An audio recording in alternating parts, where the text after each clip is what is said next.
All right, so you know how I'm always going on about, like, creatures that can handle the toughest places on Earth? Yeah, yeah, I know. Well, today's deep dive is right up that alley. We're tackling the Gila monster. Oh, the venomous lizard. The only one we've got here in the US, right? You got it. And, deserts are no joke, Real right? that is. But Gila monsters, they not only live there, they, like, own the place. It really makes you wonder if they do it. It's all about those adaptations. Seriously, this lizard is like a walking, breathing lesson in survival. True. So, first impressions, imagine a lizard, kind of stocky, maybe 22 inches long, max. Gotcha. About the size of, what, a small dog, I guess? Yeah, kinda, Yeah. but way cooler scales. They're almost bead-like, super rough. Okay, and the colors. Everyone knows those colors. Black and pink or orange, you can't miss them. And that's not just for looks, right? That's that warning system. Aposematic coloration, is that what it's called? Exactly. Basically, it's like the Gila monster is saying, hey, I'm dangerous, back off. Smart move in a place like the desert where everything's trying to eat something else. Right. So where exactly do these walking warnings live? Besides, the desert. Well, think southwest U.S., parts of Mexico. Anywhere that's arid or semi-arid. Makes sense. But even within those areas, they need shelter, right? Oh yeah, absolutely. They'll find burrows, hide in rock crevices, even chill under some scrubby plants if they can. It's all about staying out of that intense sun and heat as much as possible. Makes total sense. Especially since they can't, control their own body temperature the way we do. Yeah, they're ectothermic. That means they've got to use their surroundings to warm up or cool down. Like basking in the sun when it's chilly, then hiding out when it gets too hot. Exactly. Smart energy conservation too, right? Which brings us to, what do they eat with all that energy they're saving? Well, they're not picky eaters. Okay, so what's on the Gila monster menu?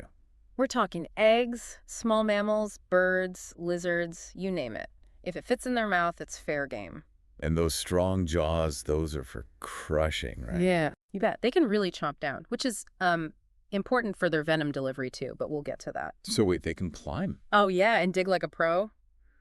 Got to get to those nests and burrows somehow. So it's like one big desert buffet for them? I guess they don't need to eat that often, though. Nope. Another cool adaptation, that slow metabolism means they can go for months on a few large meals. Wow, that's crazy efficient. It is.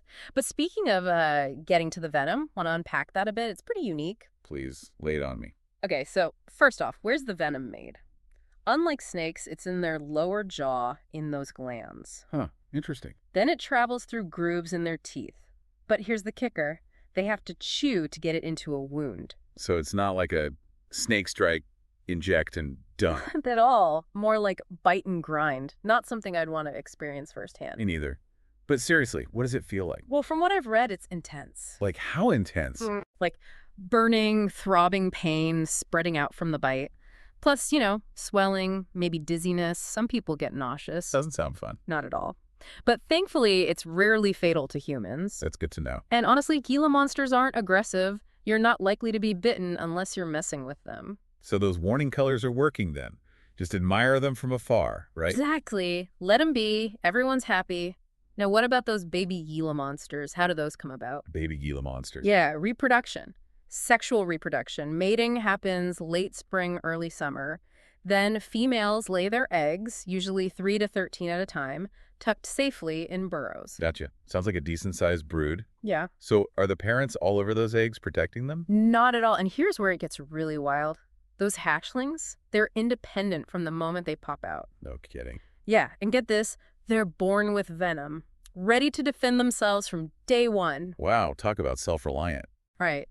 But, as cool as all this is, we should talk about their conservation status. How are they doing out in the wild? Yeah, good point. Are they in trouble? Not officially endangered, but they face challenges. Such as?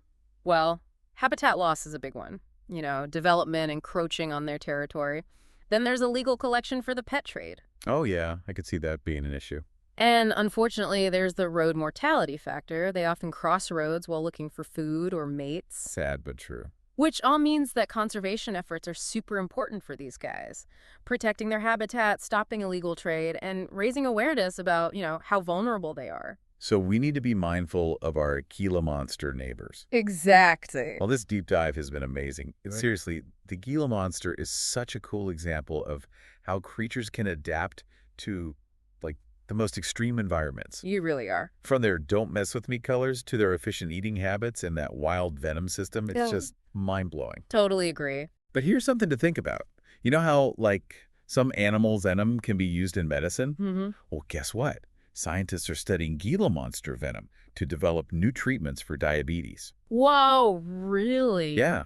So it just goes to show, even a creature that might seem scary or weird could hold secrets that can help us. That's a great takeaway. So yeah, keep exploring, keep learning about the natural world. You never know what you might find.